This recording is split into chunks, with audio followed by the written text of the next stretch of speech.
Hello दोस्तों, कैसे आप सब। उम्मीद करता हूँ आप सब ठीक होंगे और इसी उम्मीद के साथ हम स्टार्ट करते आज का जो हमारा सेकंड भाग है। पहला भाग हमने इस चैप्टर से रिलेटेड पहले ही कवर किया है, जिसमें हमने देखा वनों से रिलेटेड जितने भी हमारे एग्जाम में क्वेश्चन बनते हैं। जो सेकंड भाग हमारा आज का बचता है उसमें हम देखेंगे वन्य जीव अभ्यारण्य और नेशनल पार्क, ठीक है, और अन्य जैसे आपके जूलॉजिकल पार्क और बायोस्फीयरिज्म, ये सारा हम कवर करेंगे।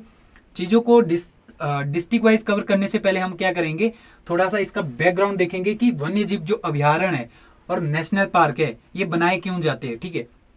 तो सबसे पहले देखिए, कुछ एक स्पीसीज या जीव जंतु या पेड़ पौधों की प्रजाति ऐसी होती है जो धीरे धीरे जिनकी संख्या क्या है, कम होती जा रही है, ठीक है। और उनकी जो संख्या कम होती जा रही है तो इनको क्या कहा जाता है, उनको कहा जाता है संकटग्रस्त।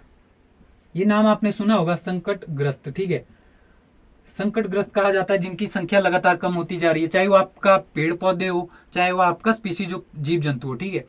अगर उनकी संख्या कम होती जा रही है तो उन्हें क्या कहा जाएगा, संकटग्रस्त कहा जाएगा, ठीक है। इन्हीं संकटग्रस्त प्रजातियों को या प्राणियों को या आपके पेड़ पौधों को बचाने के लिए किसका निर्माण किया जाता है, वन्य जीव अभ्यारण्य और नेशनल पार्क का निर्माण किया जाता है। क्लियर है। अब वर्ल्ड लेवल पे अगर हम बात करते हैं कि विश्व स्तर पर सबसे पहले इसके लिए कब प्रयास किया गया था, तो विश्व स्तर पर देखिए 1948 में गठन होता है एक आपका IUCN। IUCN आपने नाम सुना होगा कि international union for conservation of nature, ठीक है, प्रकृति को संरक्षित करने के लिए अंतरराष्ट्रीय संघ। ये कब बना था आपका 1948 में। लेकिन जब ये 1948 में बना था, ये कहां पर बना था, फ्रांस में, ठीक है। 1948 में कहां पर बना था, फ्रांस में। जब ये 1948 में इसका गठन किया गया था पर्यावरण को संरक्षण करने के लिए या आपका नेचर को संरक्षित करने के लिए, ठीक है, तो इसका स्टार्टिंग में नाम ये नहीं था एक्चुअली में, ठीक है। नाम इसका क्या था, international union for protection of nature, IUPN, ये इसका नाम था, international union for protection of nature. 1956 में इसका क्या किया गया, IUCN नाम किया गया 1956 में। क्लियर है, चीजें क्लियर होगी। अगला है आपका कि अगर आपसे पूछा जाए कि इसका मुख्यालय कहां पर है, तो ये आपका कहां पर है, ग्लैंड, स्विट्जरलैंड में ये जगह है, ठीक है। ग्लैंड में इसका मुख्यालय जो कहां पर है, स्विट्जरलैंड में, ठीक है। अब देखिए इसके द्वारा कुछ एक आपकी लिस्ट जारी कर दी जाती है। सबसे पहले आपका जैसे संकटापन, सेकंड है आपका संकटग्रस्त। हम चीजों को रिलेट करके देखेंगे, ठीक है, जो आपका वन्य जीव अभ्यारण्य और नेशनल पार्क, तो ये बैकग्राउंड से मैं आपको लेकर के आ रहा हूं। अगला है आपका विलुप्त। अब देखिए ये मेनली लिस्ट जो आपकी तैयार की जाती है, किसके द्वारा तैयार की जाती है, IUCN के द्वारा, ठीक है। एक इसके द्वारा रेड डाटा बुक भी जारी कर दी जाती है, ठीक है। वो आपने नाम सुना ही होगा कि जो अभी आपके जितने भी प्राणी होती है जिनकी संख्या लगातार कम हो रही है या विलुप्त हो चुके, उनको किस में शामिल किया जाता है, रेड डाटा पुस्तक में, ठीक है। तो अब हम समझते हैं कि आपका ये लिस्ट है क्या। संकटापन जो लिस्ट जारी कर दी जाती है या संकटापन प्रजाति है, इसमें कौन कौन शामिल कर दिए जाते हैं, जिसके ऊपर ये माना जाता है कि आने वाले समय में क्या होगा, संकट आएगा, ठीक है, या अपना टाइम आएगा, ठीक है।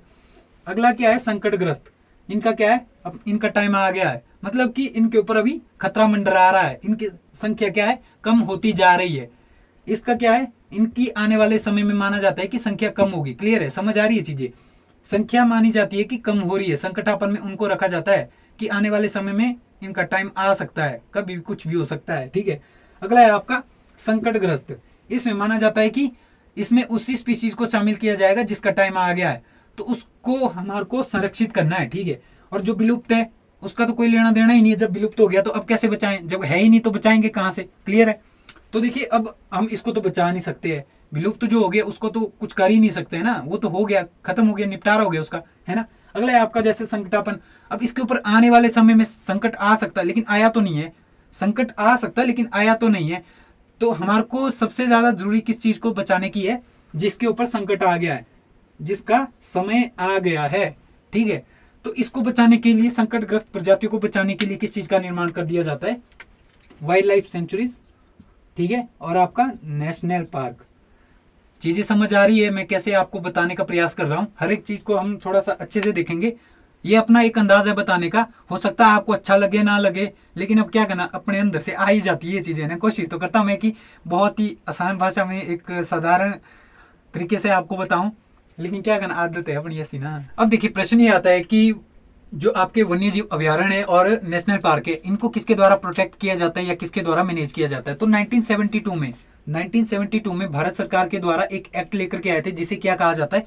वन्य जीव संरक्षण अधिनियम, wild life protection act. Wild life protection act ये कब लेकर के आए थे? 1972 में। इसके पीछे की बैकग्राउंड ये है कि 1972 में स्टॉकहोम में एक सम्मेलन हुआ था। स्टॉकहोम किसकी राजधानी है? स्वीडन की राजधानी है। यहाँ पर एक सम्मेलन हुआ था 1972 में, ठीक है। और इसे पहला पर्यावरण सम्मेलन भी कहा जाता है। सतत विकास को लेकर के पहला पर्यावरण सम्मेलन हुआ था, ठीक है। इसी सम्मेलन में आपका 5 जून 1972 को किसकी स्थापना हुई? UNEP, United Nation environment programme. और इसका अगर मुख्यालय की बात करें तो कहां पर है? नैरोबी केन्या में, ठीक है। 5 जून को UNEP की स्थापना हुई थी, इसीलिए 5 जून को क्या मनाया जाता है? पर्यावरण दिवस भी मनाया जाता है, ठीक है। इसमें किसने भाग लिया था भारत की ओर से? जो आपका स्टॉकहोम में सम्मेलन हुआ था, पहला पर्यावरण सम्मेलन, भारत की ओर से उस समय के जो प्रधानमंत्री थे 1972 में इंदिरा गांधी, उसके द्वारा भाग लिया गया था। तो वापिस आने के बाद उन्होंने क्या किया? Wild life protection act 1972 Bharat में लागू किया, ठीक है। इसी के द्वारा जो वाइल्ड लाइफ सेंचुरीज है और नेशनल पार्क है, इनको क्या किया जाता है? देखा जाता है या प्रोटेक्ट किया जाता है, ठीक है। अब हम देखेंगे हिमाचल प्रदेश में कौन कौन से नेशनल पार्क है और टोटल कितने नेशनल पार्क है और वाइल्ड लाइफ सेंचुरीज, ठीक है। तो देखिए सबसे पहले टोटल कितने नेशनल पार्क है? हिमाचल में 5 है। सबसे बड़ा नेशनल पार्क कौन सा है? Great Himalayan national park. ये कहां पर है? कुल्लू डिस्ट्रिक्ट में। कुल्लू में भी कहां पर? सेंज में, ठीक है। ये कहां पर है? कुल्लू डिस्ट्रिक्ट में। एरिया की अगर बात करें 754 किलोमीटर स्क्वायर, एरिया इसका कितना है? 754 किलोमीटर स्क्वायर। हिमाचल प्रदेश का सबसे बड़ा नेशनल पार्क, ठीक है। बनकर के तैयार कब हुआ था? 1984 में। नेशनल पार्क का दर्जा कब दिया गया?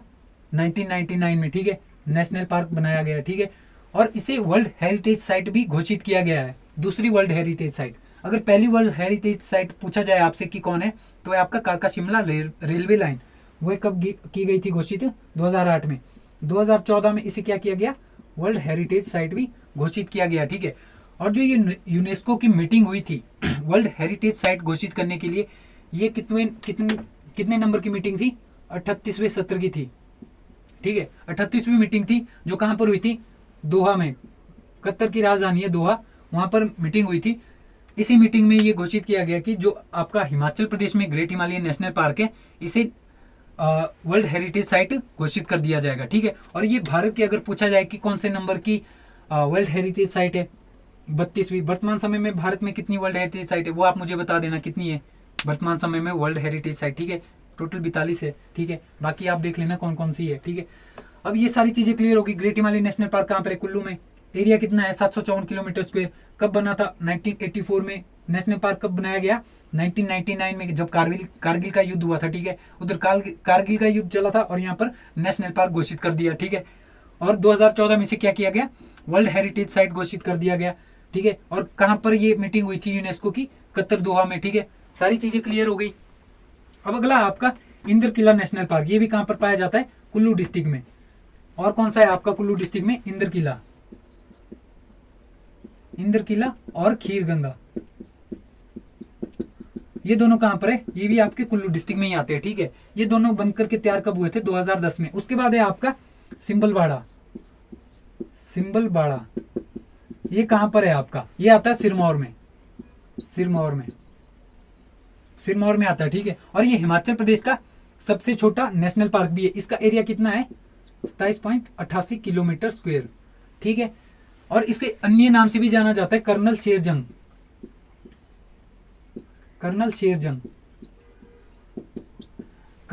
के नाम से किस नेशनल पार्क को जाना जाता है? सिंबलवाड़ा नेशनल पार्क को जाना जाता है, जो कहां पर है? सिरमौर में है, ठीक है। क्लियर है, सारी चीजें क्लियर होगी। अब एक नेशनल पार्क बचता है हमारा, कौन सा?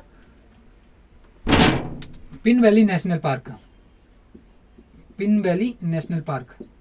ये कहां पर आता है आपका? स्पीति में, लाहौल स्पीति में, ठीक है। स्पीति में एरिया कितना है? 675 किलोमीटर स्क्वायर। और ये किस में आता है आपका? कोल्ड डेजर्ट में भी आता है। कोल्ड डेजर्ट हम देखेंगे क्या है, ठीक है। 18 आपके बायोस्फीयर रिजर्व है टोटल इंडिया में, उसमें से एक आपका कोल्ड डेजर्ट भी है, ठीक है।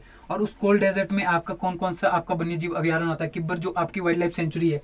कोल्ड डेजर्ट आपका यहाँ पर है, ठीक है। ये वाला एरिया आपका कोल्ड डेजर्ट में आता है। किब्बर वाइल्ड लाइफ जो आपकी सेंचुरीज है, ये किस में आती है? कोल्ड डेजर्ट में आता है, ठीक है। एकमात्र बायोस्फीयर रिजर्व है हिमाचल में या आपका, ठीक है। तो किब्बर वाइल्ड लाइफ सेंचुरी उस बायोस्फीयर रिजर्व के अंतर्गत आती है। और आपका जो पिन वैली नेशनल पार्क है, ये भी किस में आता है? कोल्ड डेजर्ट के अंतर्गत आता है। क्लियर है सारी चीजें, ठीक है। एक है आपका जो ये आपका अगर इसको पूछा जाए ये कब बना था, 1987 में इसको नेशनल पार्क बनाया गया था। उसके बाद है जो आपका सिंबलवाड़ा, इसको कब नेशनल पार्क घोषित किया गया था? ये 2013 में। आकाश वाली बुक में अगर आप देखेंगे तो ये 2010 में ही दिया गया है, लेकिन मैंने दोनों बुक्स में देखा है, जो आपकी जगमोहन ब्लोकरा की वंडरलैंड हिमाचल है उसमें डेट आपकी 2013 दी गई है और उसे ये ऑथेंटिक माना जाता है, ठीक है। क्योंकि जो दूसरी बुक है वो आपकी इसकी कॉपीराइट है, ठीक है। तो 2013 में ये बनकर के तैयार हुआ था, ठीक है। या आपको इसको दर्जा दिया गया था नेशनल पार्क का। क्लियर है, सारी चीजें क्लियर होगी। नेशनल पार्क मैंने आपको सब में आपको एक बार रिवीजन करवा देता हूँ। ग्रेट हिमालयन नेशनल पार्क कहाँ पर है? कुल्लू डिस्ट्रिक्ट में। इंद्रकिला कहाँ पर है? खीरगंगा कहाँ पर है? कुल्लू डिस्ट्रिक्ट में दोनों। और अगर पूछा जाए कि great Himalayan national park Himachal Pradesh का सबसे बड़ा नेशनल पार्क है, 1984 में बनकर के तैयार हुआ था, 1999 में इसे क्या दिया गया था? नेशनल पार्क का दर्जा दिया गया था। 2014 में इसे वर्ल्ड हेरिटेज साइट घोषित कर दिया गया। कहाँ पर? कतर दोहा में। और एक चीज यहाँ पर नोट करना, जो वर्ल्ड हेरिटेज साइट करने के लिए कतर दोहा में मीटिंग हुई थी, वह कौन से सत्र की थी? 38 बताई मैंने, ठीक है। भारत की कौन सी साइट बनी है वर्ल्ड हेरिटेज साइट? 32। लेकिन 2013 में नामांकन दिया गया था, वो कहां पर दिया गया था? कंबोडिया में। कंबोडिया में वर्ल्ड हेरिटेज साइट घोषित करने के लिए कहां पर एक मीटिंग जब हुई थी यूनेस्को की, कंबोडिया में हुई थी 2013 की। वहां पर क्या दिया गया था? नामांकन दिया गया था ग्रेट हिमालयन नेशनल पार्क को वर्ल्ड हेरिटेज साइट घोषित करने के लिए। सारी चीजें क्लियर होगी, ठीक है। हिमाचल प्रदेश की जो आपकी वर्ल्ड हेरिटेज साइट कौन सी है? ये सेकंड है। पहली कौन सी है? 2008 में कलका शिमला रेलवे लाइन, ठीक है। उसके बाद है आपका इंद्रकिला नेशनल पार्क है, कहाँ पर है? कुल्लू में। खीरगंगा कुल्लू में। सिंबलवाड़ा कर्नल जंग सबसे छोटा 27.88 किलोमीटर स्क्वायर, ये कहाँ पर है? सिरमौर में। पिन वैली कहाँ पर है? स्पीति में, ठीक है। 675 किलोमीटर स्क्वायर इसका एरिया आता है। क्लियर है। अब इसके बाद हम देखेंगे आपकी वाइल्ड लाइफ सेंचुरीज, कौन कौन सी वाइल्ड लाइफ सेंचुरीज कहां पर पाई जाती है और इनसे रिलेटेड जो आपके अन्य तथ्य भी रहते हैं वो सारा हम अब देखेंगे, ठीक है। तो सबसे पहले हम स्टार्ट करते हैं कहां से? चंबा से स्टार्ट करते हैं। ये आता है आपका चंबा दी, ठीक है। चंबा में आपकी कौन कौन सी वाइल्ड लाइफ सेंचुरीज है? देखिए टोटल हिमाचल प्रदेश में 31 वाइल्ड लाइफ सेंचुरीज है। सबसे पहले आपका गांगुल वन्य जीव अभ्यारण्य, ये कहां पर है? ये आता है आपका कहां पर? चंबा डिस्ट्रिक्ट में। चंबा डिस्ट्रिक्ट में कौन सा है? गांगुल वन्य जीव अभ्यारण्य। ये किस चीज के लिए फेमस है? मैंने आपको जब पहले बताया था, जो हमारा फर्स्ट पार्ट हुआ था वनों से रिलेटेड, उसमें हमने देखा था गांगुल वन्य जीव अभ्यारण्य में किस चीज को संरक्षण दिया जाता है? कस्तूरी मृग को। और कस्तूरी मृग प्रजनन केंद्र की अगर बात करें, वह कहां पर है? कुफरी में, ठीक है। अगला है आपका कुक्ति। कुक्ति वन्य जीव अभ्यारण्य कहां पर है? चंबा में, क्योंकि कुक्ति एक यहाँ पर नदी भी है, तो आप उस तरह से याद रख सकते हैं। अगला आपका सेंचुतुआ नाला, ये कहां पर है? चंबा में है, ठीक है। ये आपका रावी नदी का एक सहायक नदी है। टुंडा कहां पर है? चंबा में। उसके बाद काला टॉप खजियार, ये नाम से ही क्लियर रहेगा आपको, काला top Khajjiar wild life sanctuary कहां पर है? चंबा में। सारी चीजें क्लियर होगी। अगर पूछा जाए आपसे कांगड़ा में कौन सी एक आपकी वाइल्ड लाइफ सेंचुरी, ये कौन सी है आपकी? पोंग डैम। और लाहौल स्पीति में कौन सी है? किब्बर। किब्बर में किस चीज को संरक्षण दिया जाता है? बर्फानी तेंदुआ को संरक्षण दिया जाता है, ठीक है। ये आपका किस चीज में आता है? कोल्ड डेजर्ट में भी आता है, ठीक है। कोल्ड डेजर्ट आपका क्या है? हिमाचल प्रदेश का एकमात्र आपका क्या है? बायोस्फीयर रिजर्व है, ठीक है। और बायोस्फीयर रिजर्व जो आपका कोल्ड डेजर्ट है, इसमें आपका एक किब्बर आता है, दूसरा आपका कौन सा नेशनल पार्क आता है? पिन वैली नेशनल पार्क भी इसी में आता है। क्लियर है। अब देखिए कुल्लू में कौन कौन सी वाइल्ड लाइफ सेंचुरीज? एक है आपका काइस। काइस आपका जगह का नाम है, वहीं पर आपका कौन सी आपकी नेशनल वाइल्ड लाइफ सेंचुरीज है? काइस है। उसके बाद है खोखन। खोखन भी कहाँ पर है? कुल्लू में, ठीक है। उसके बाद है आपका मनाली। मनाली नाम से ही क्लियर है। उसके बाद है कनावर या कंवर, सेंज और तीर्थन, ये सारी कहाँ पर है आपकी? कुल्लू में। देखिए के नाम से जितनी भी आपकी रहेगी, जैसे काइस है, खोखन है और कनावर है, ये कहाँ पर है? कुल्लू में। एक आपका काला टॉप खजियार, नाम से क्लियर रहेगा कि आपका कहाँ पर है? खजियार आपका चंबा में, ठीक है। ये आपका याद रहेगा। उसके बाद देखिए आपका मनाली, नाम से याद रहेगा। सेंज और तीर्थन दो नदियों के नाम है जो आपका ब्यास नदी में जाकर के मिलते हैं लारजी के पास। तो इससे आपको याद रहेगा कि कुल्लू डिस्ट्रिक्ट में कौन सी आपकी वाइल्ड लाइफ सेंचुरीज है? सेंज और तीर्थन। क्लियर है। अब आपका किन्नौर में। किन्नौर में रूपी भाभा। भाभा जल विद्युत परियोजना, अगर आपने पढ़ा होगा कि एशिया की सबसे जो आपकी पहली भूमिगत जल विद्युत परियोजना है, तो वह कौन सी है? रूपी भाभा जल विद्युत परियोजना, ठीक है। भाभा जल विद्युत परियोजना, जिसे संजय गांधी जल विद्युत परियोजना के नाम से भी जाना जाता है, 120 मेगावाट की है, ठीक है। नदियों वाले चैप्टर के बाद हम इसको कवर करेंगे, कौन कौन सी जल विद्युत परियोजनाएं कहाँ कहाँ पाई जाती है, ठीक है। सारा हम देखेंगे। तो इससे आप नाम याद रख सकते हैं। लिपा असरंग। लिपा असरंग किस चीज के संरक्षण के लिए फेमस है? ये आपका याक के लिए, ठीक है। ये अगर पूछा जाए वाइल्ड लाइफ सेंचुरी तो कहाँ पर है, किन्नौर में है। नाम से ही सारी चीजें याद रहेगी। रक्षम छितकुल, छितकुल सांगला वैली का सबसे ऊंचा गांव है या लास्ट गांव है। यहाँ की एक माता है या देवी है छितकुल माथी के नाम से जिसे जाना जाता है, तो इससे आप याद रख सकते हैं। रक्षम छितकुल कहाँ पर वाइल्ड लाइफ सेंचुरी है, किन्नौर में। उसके बाद है बांदली, नागरू, शिकारी देवी, ये तीनों कहाँ पर है, मंडी में। बांदली काफी बार एग्जाम में पूछा जाता है। और नागरू अगर बात करें, नागरू हमने पढ़ा था कि हाइट में जब हमने चोटियां देखा था तो नागरू की हाइट कितनी है, 4400 मीटर इसकी हाइट है। मंडी की सबसे ऊंची चोटी है। धौलाधार रेंज की भी सबसे ऊंची चोटी है, क्लियर है। उसके बाद है नैना देवी। नैना देवी कहाँ पर है, बिलासपुर में है, ठीक है। बिलासपुर में एक गोविंद सागर झील भी है जिसका निर्माण किसके कारण हुआ, भाखड़ा डैम के निर्माण के कारण हुआ, ठीक है। यहीं पे आपका एक डैम भी बनाया गया है, ठीक है। जल विद्युत परियोजना भी है जो कितनी है, 1325 मेगावाट इसकी क्षमता है, ठीक है। तो ये अगर पूछा जाए गोविंद सागर वाइल्ड लाइफ सेंचुरी कहाँ पर है, ये आपका कहाँ पर है, बिलासपुर में, क्लियर। उसके बाद है आपका सोलन। सोलन में एक आपका मजाटल है। उसके बाद चाहल है सबसे ऊंचा जहाँ पर क्रिकेट ग्राउंड है, ठीक है। उसके बाद है दारला घाट जहाँ पर आपका सीमेंट की फैक्ट्री है, ठीक है। उसके बाद है शिल्ली। शिल्ली सबसे छोटा नेशनल वाइल्ड लाइफ सेंचुरी है, ठीक है। एरिया कितना है इसका, 2 किलोमीटर स्क्वायर किलोमीटर, ठीक है। शिल्ली सबसे छोटा वाइल्ड लाइफ सेंचुरी है हिमाचल प्रदेश में। उसके बाद है चूड़धार और रेणुका, ये कहाँ पर है, चूड़धार और रेणुका, ये कहाँ पर है, सिरमौर में। चूड़धार की अगर बात करें तो ये कहाँ पर पाया जाता है, आपका सिरमौर में आता है। लेकिन आपका बाउंड्री किसके बीच शेयर करता है, शिमला और सिरमौर के बीच। अगर शिमला के पूछे जाए तो ये कहाँ पर है, दक्षिण पश्चिम में आता है, ठीक है। और चूड़धार की अगर हाइट की बात करें तो कितनी है, 3647 मीटर इसकी हाइट है, ठीक है। उसके बाद रहा हमारा एक शिमला।